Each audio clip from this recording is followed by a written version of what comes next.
good evening, wherever you are in the world. Welcome to Radio.W.O.R.K.S. This is your forever young host, Kim, with Marina and Nanny this morning, here near London. And this morning I'm going to talk to you about your core values and what makes you tick. And we've also, I think you may have heard some exciting news the other day that's going to be announced, well, again on Tuesday, and we're going to be telling everybody all about it. So we'll get round to that. But in the meantime, good morning, Marina. Good morning. I'm so happy we are here. It's Friday. Everybody's thinking, oh, now is my time. And I could get some downtown moments. And I'm thinking, okay, it's Friday. So why is it better than Monday? What do you think, Kim? Well, I think that if you live a life that in tune with your values and that you're doing something you love, then it doesn't matter which day of the week it is, then you're going to get up. And some days you'll have things that are harder work than others, but you're never going to have those blues on any particular day. They'll just be, it will never be the Monday blues. It will be, oh, I've got to get up early to go to an airport this morning and it's 3 in the morning and it's cold outside and I don't really fancy stepping out the door. But it's never going to be, oh, I'm dreading to go to work. And I think that makes a massive difference to people's lives, because that feeling is just stress itself, I think. So, yeah, I gave that feeling up for a bad lot. You know, Kim, many times I had people looking at me as if I lost it when I said, I love Mondays. It's a fresh beginning. In many ways, each day is like a Monday. And people are thinking, what's wrong with you? Everybody hates Monday. And I just think it's the best day of the week. And it is simply because you have the chance each Monday to think big, to think that I have not only 24 hours, I have 7 days of 24 hours to accomplish something. And I know time doesn't really exist. It's something we created so we could go about our lives. But in truth, each time you want to create something, seems that the 60 minutes within the hour are not long enough. And the 24 hours within the day, again, are not long enough. Before I retired, I used to have this round-the-clock to-do list. And I was getting to be very good at. I was ticking all the boxes. But to start with, let's say a couple of decades ago, I was always carry on the to-do list from today into tomorrow. And by the end of the week, I would have such a huge to-do list that it was even worth looking at. And I learned to trade that to-do list for a to-be list, to feel that what I'm doing is making me happy, to feel that it's worth my while. And I wonder, what is your view on being happy with no apparent reason? Because this is how I feel. I wake up in the morning, I'm very happy. And as crazy as this sounds, is a state of mind that I can't come out of. Doesn't matter it's raining, doesn't matter it's cloudy, doesn't matter it's cold, doesn't matter. It's not related to the elements. It's not related to other people's impact. It's not related to anything else, and it's very little that could change this. Oh no, I agree. What is your view on this? Because you got such a charismatic way of living your life, and you always have something so kind about yourself. So tell us your secret, how that works for you. Oh, I'm a work in progress. I'm on a journey, and I do believe that being happy is a decision. And it doesn't actually matter. They've done surveys and research and found that no matter what happens to somebody, whether they have something amazing that happens to them and they win the lottery, or something tragic happens to them and that they're beyond belief in a terrible space, that within approximately the same amount of time, maybe a year, they will have both sort of evened out to a similar kind of, and and the state of happiness you're in, I think you can decide for yourself. But obviously, life does have ups and downs. So there are days when things are tougher than others, and this year I decided to be very positive and to make huge changes and to get my life into the shape I want it to be in, because I'm a very good procrastinator. It's one of my huge skills, procrastinating. It's one of those. I think they talk about habits. I think my procrastination is the habit that I need to take out and throw in the bin, along with a big pile of junk that I've been clearing out of my house. And I've done a very good job with the pile of junk, and I'm working on the procrastination. So this year, I'm actually feeling really, really positive, and I think born out of that positivity, I've had lots of kind of ideas flowing. I think you need to be in that positive state of mind for your ideas to flow properly and for your true passion to shine through, and for you to be in touch with what makes you tick, and therefore to be able to tell people your ideas and to help people to kind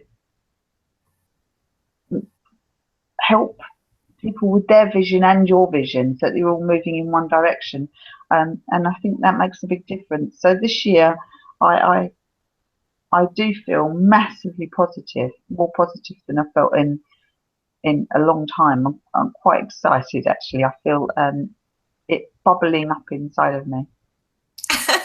I love to hear that, because you're mentioning you are clearing your house, you are decluttering your house. And at the same time, I was thinking, what a great metaphor, because you managed to declutter your worries, your mind of worries, of all the doubt you had about yourself, and you decided to clear the slate and start fresh and build something that is going to benefit others. And while you are lifting others up, you are lifting yourself up. So your vibrations are going higher than usual, than last year, let's say. And maybe I'm wrong, but I'm just assuming this is what's happening, because this is what happened to me in the last 4 years. Yeah. So it's very hard to explain to somebody who never tried it, to somebody who is thinking life is what it is not worth living. It's all about waking up in a cold morning and coming back when it's already dark, and being very unhappy about what you do. But I think when I realized that it is not important what I do, because you only do what you are. So it is important who you are to decide what you do, if that makes any sense. I traded my to-do list for my to-be list. And the way I done that, I took a piece of paper, because nobody could explain how to do it. Actually, what way or what tools I could use to make it happen. So I simply took a piece of paper and I draw a line in the middle, and on the left hand side I said, at the top I said to do, and on the right hand side I said to be. So I thought, if the to-do list is the reverse of to be list, must be that is the exact opposite of to do. So I start writing down all the things I don't like to do. And let's say somebody could write, I don't like to struggle. I don't like to struggle. Yes. So Yes. what is that you don't like? Struggle. So on the other side, you write the opposite. So on the to-do list, you could write down paying rent, for example. Yes. So what's the opposite of paying rent is not paying rent, which means you have to buy a house. And that sort of channel thinking made me take little by little, step by step, and experiment little things that at the time they were huge steps, and I felt like walking on the moon.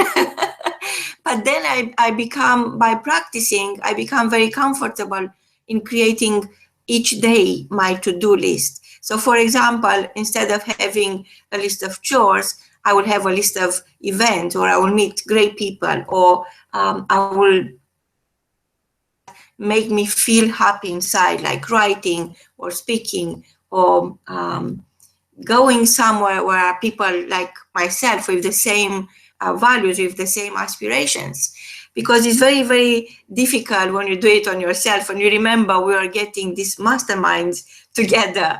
And after each mastermind, we're supposed to be together for 2 hours, and we'll spend the whole day and the night just, discussing each other's dreams and helping each other to build their own vision and brand themselves. And I don't know if you remember those. I do. They were some of the most it was beautiful. exciting things I've ever done. And that's why I felt that I wanted to introduce those into the program that I'm creating, or the circle of people. I just felt that they were so valuable to me, that they made such a difference to me, and actually to the people that we were with as well, because the people we were with have gone away and created amazing things, haven't they? And yes, and it's just amazing how you need one to listen to you, so you could start listening to yourself. So remember that everybody had to say something about their dream, no matter how crazy it was. And look at them now; they're all living their dream. But take time. And for me, you remember when I was saying I need 1,000 days? I was almost like I couldn't do anything outside those 1,000 days. I wanted to be away from home for 1,000 days, and that time helped me deliver great realities, and helped me understand that impossible doesn't exist. Because even when you think it's possible, even when you know it's possible, unless you go and do it, it's very hard to feel that you achieve something. It's almost like when you write a book, you put it on Amazon, it's a digital version or a paperback, but it's up there on a shelf. So you don't really autograph the book. You don't really meet the people who want to read your book. You don't connect with anyone. That doesn't really make you feel like an author. So it's exactly the same with every single big idea you have. And actually, for me, the book writing is not being Shakespeare, is not being somebody who is necessarily better than others. For me, it's about the book is not about the book, it's about you. Is about who you are and how you feel inside. And the book is about launching your big idea, is the birth certificate of your big idea. So that's why I thought that when you write a book about your big idea, it's like writing a business plan, but in a spiritual way, understanding your worth, going through things that you already done but you've forgotten. Usually you forget the good things you created or delivered in your lifetime, and it's because you focus on what you don't have, on what you can't do, on what if or how I'm going to do this. And another thing, Kim, I shared this with you perhaps before, is that in order to train my to-do list for my to-be list and feel happy, I I decided to kill the how. So each time I was asking myself how I'm going to do this. It's too big, it's too vast, it's too complicated, it's too sophisticated. I'm not good enough for this. Was implying that actually it's a blockage. I can't do it. And then I trade the how I'm going to do this, into wow, I am doing this no matter what.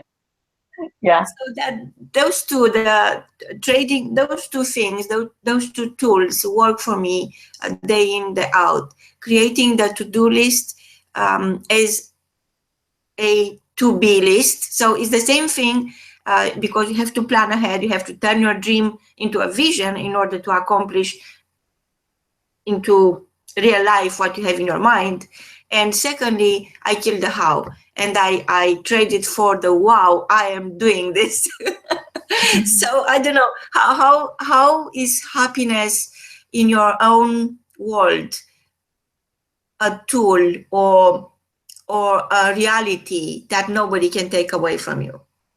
Well, I think I was saying to you last week that because I've been setting my goals for the year, that I've been looking at the circle, the life balance circle, and checking that the goals that I've set fit into the circle, so that I can rebalance and make my life look the way I want it to look, because it will be balanced. But what people forget about that circle is that in the very center of it is a hub, and in that hub it says core values, and it's about you and about what makes you tick, because all of the other stuff flows around you and your core values. And if you are working in tune and doing the things you do are in tune with those core values, I think that does make you happy. And I think it also makes you more productive. You can think more clearly because because your intuition works with you. So that the things that come out of your head are driven by your heart, and so they're much more powerful. And I think that that's your key skill. You really do work from that center, from your core values. You want to help everybody. I've never met anybody who wants to help everybody so much as you do. My own heart, that's how I feel too, that I just want to help everybody be better, and to feel that kind of connection with their inner passion. Because obviously I come from a background of doing therapy, and from a therapeutic background, stress is one of the biggest issues that people have. It's a huge issue for skin alone, let alone the rest of your body. Goodness knows what it's doing in the rest of the body, given what it does to your skin. And the fact is that if you can work your own core values, I think it's much less stressful. And when you look at people who really love doing what they're doing, they seem younger. Even if they don't, like Richard Branson, he's amazing. He's just off on his board going around on the ocean like a 20-year-old. And you know, his skin's young. His skin isn't young because he's been out in the sun all of these years, tanning himself.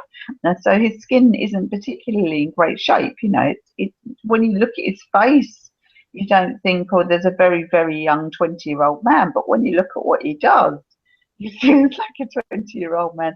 And I think that being forever young, necessarily about the way we look in the mirror, it's about the way we feel about ourselves and about the way our bodies feel. It's about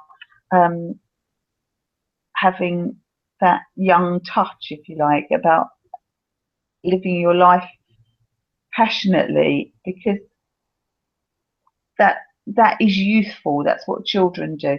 Children are always bubbling with energy, and they've got passion about what they do. And I think our society is very good at telling people that they should do this or should do that, and not allowing people to do what they love doing. And I think it's a big mistake. I think society would progress so much better and be so much happier if it allowed people to themselves and do what they are excellent at.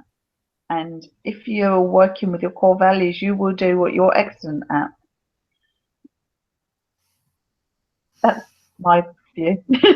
Yes. So the Forever Young Circle is almost like a rainbow of events and gatherings and masterminds and great people and their big ideas and their solutions to various kind of struggles everybody faces in their daily life. And what I really love about your concept is that you are not thinking, oh, this is about me.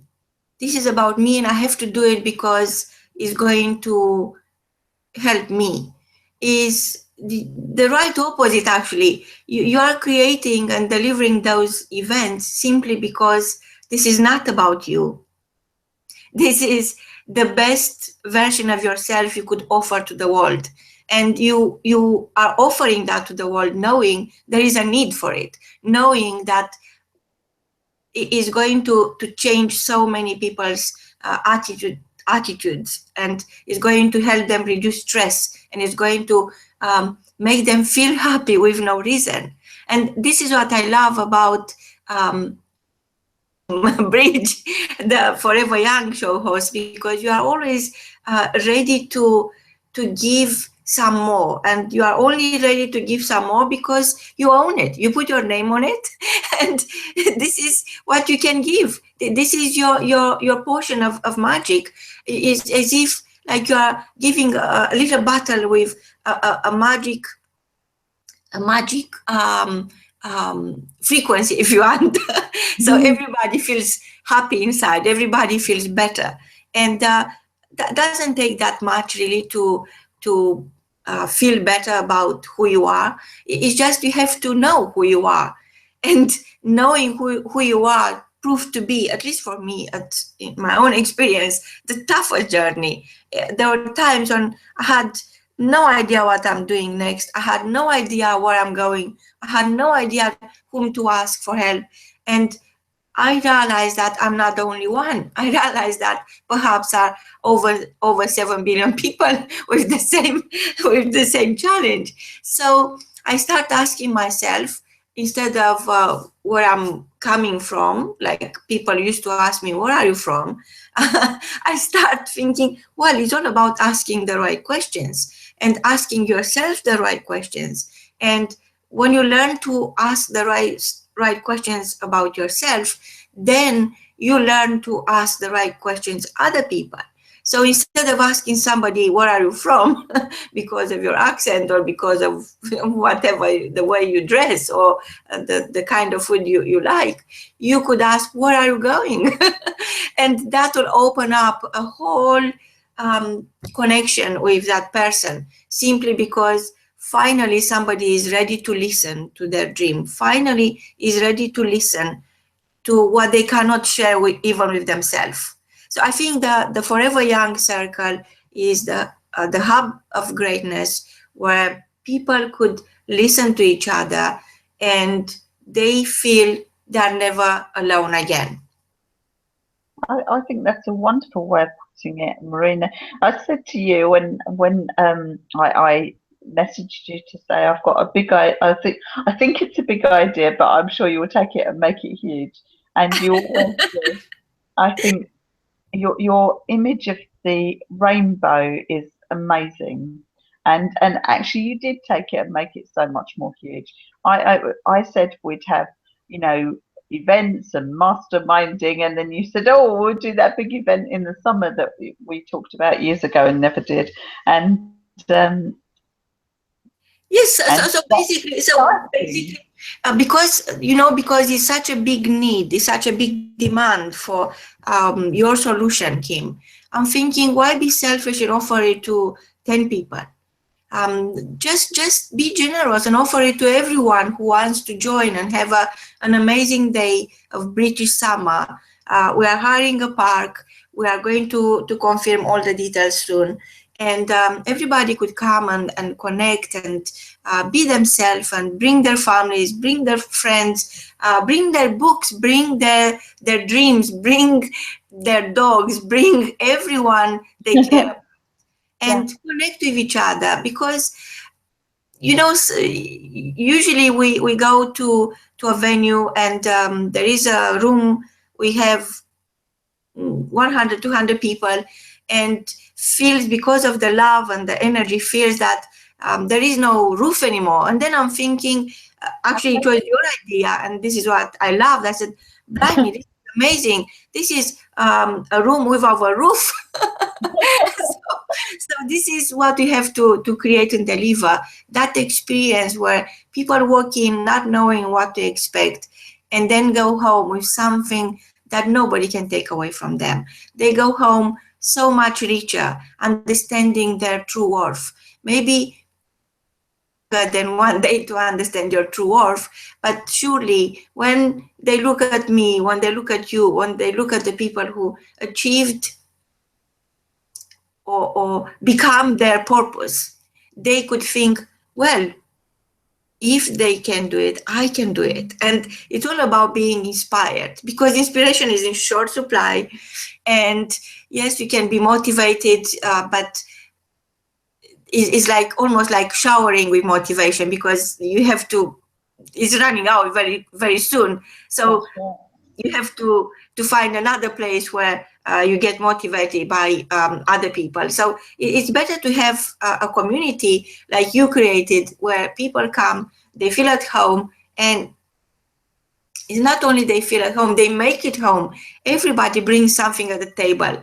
Remember at our masterminds, everybody was bringing food and we're cooking together, and everybody was so different and so unique. And we realized that we can't be somebody, none of us could be somebody else. We have to master who we are inside in order to preserve that uniqueness.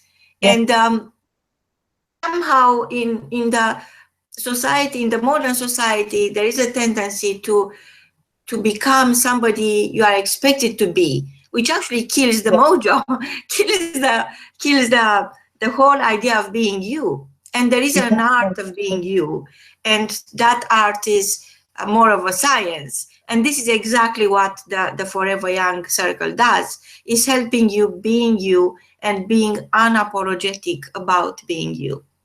Yeah, yeah. And my vision was to help people to show people their vision. So I am very excited about it, and you've very kindly offered to let me share this on Tuesday at your event at Mahiki. So Yes, make the news. So, I was thinking that everybody I know is very creative. So means that the human beings are really creative entities, and we have this ability to create and then life gets in the way, but in the back of your mind is still something, oh, I wish I'd done that. So I don't want anyone to go have that feeling inside, I wish I've done that, because it's there already. You created already, just a matter of delivery. So I'm obsessed by fast results in delivery, as you know. And we have this monthly event, Make the News, where everybody comes and they share their own news. And there is media there. There is a lot of channeling, if I might say that, for your big news. And you have the chance of becoming your own spokesperson, because who else knows better than you? Who can guess what is in your mind? Unless you come along and you share your story, you invite us into your own vision, how we could help you make it a reality. So Make the News. Come and join us on Tuesday, 31st of January. Is going to happen right in the heart of London, in a very vibrant place where celebrities are hunted down by paparazzi. And if you are not a celebrity yet, come along, you'll become one. If you are a celebrity, come along, it's your home. So tell us more about your how you maintain your happiness. I'm very fortunate. Years and years ago, as you know, I trained as a teacher, and although I love teaching people, I didn't enjoy teaching in school. I found it very stressful. So I'd always enjoyed using aromatherapy oils and, rubbing people's shoulders and things like that. And thankfully, when I went along to the careers place to find out how to retrain as an art therapist, which somebody suggested I'd be good at, I came across aromatherapy on the same page, and somehow ended up ditching art therapy as an idea altogether. And so I retrained as an aromatherapist, and since then I've done lots of other therapies. But actually, aromatherapy is the thing that I'm skilled at. I'm very good at it, and if I say so. But and I know why. It's because every single time I do one, it comes from a place of love inside of me. And if you spend your life doing what you love, it makes you happy. So I'm very lucky to be able to do that. Yes, actually, it's that simple. You said it, and I think people wonder, well, it's easy for them to say they're happy. But actually, when you have it inside and when you work with it, as if your oxygen, is almost like you don't, for me now is a challenge to understand why people think happiness is somewhere else, or somebody else is in charge to make them happy, or got a prize, So I'm thinking it's not only that the life are free, but the best things in life are not things, are people. And being with the right people, by saying with the right people, I'm thinking people who could inspire you is a great source of happiness for your inner self.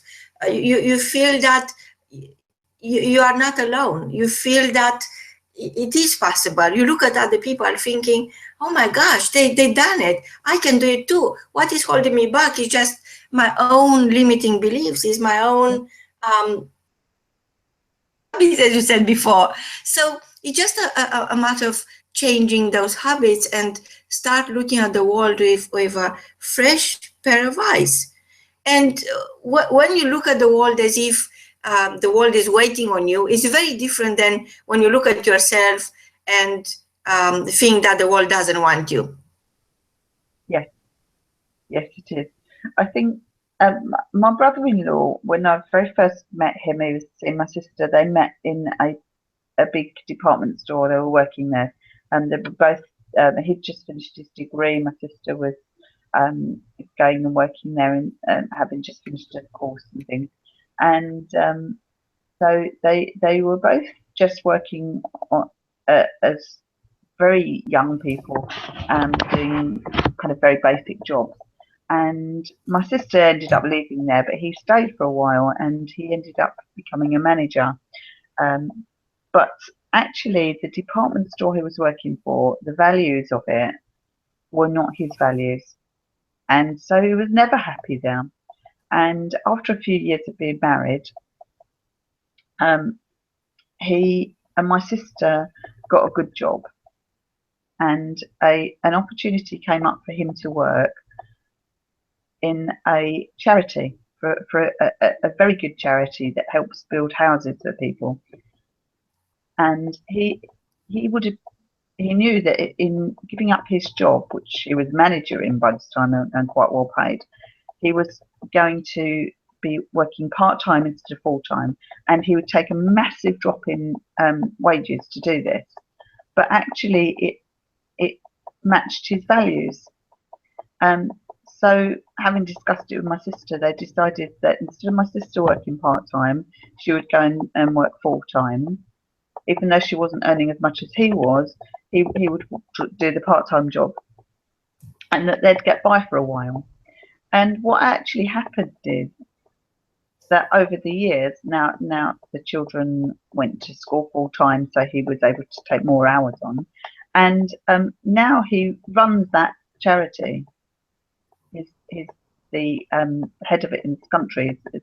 I can't remember his title, but he's the manager of this charity and travels around and does consultancy and everything with this charity. And he has a job that he considers easy. And one of the reasons he considers it easy is because it ties up with his values. Because he works just as long as he used to at Harrods. And sorry, I shouldn't have said that. And he works just as hard. He's not getting tired. So I think this is the very valuable lesson, actually, because I work long hours and I have very little time to socialize, for example. But I love so much what I'm doing that I can't give it up. I don't get tired. So last show was after midnight. And, I know. I did not feel tired, So this is the difference. When you live your purpose, you don't get tired. You feel that, yes, it is a job, but it is a divine job. And that's the difference. Or you get tired, but not exhausted.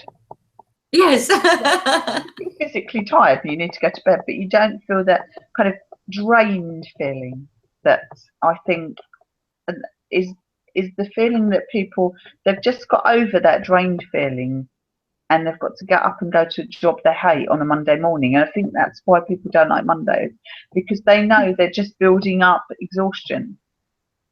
And they're building up to a Friday night of, I'm so drained, I'm just going to sit in front of the TV with some alcohol and bad food and try and block out the rest of the week. And I think that if you're doing what you love, that won't happen, no matter how hard you work that week.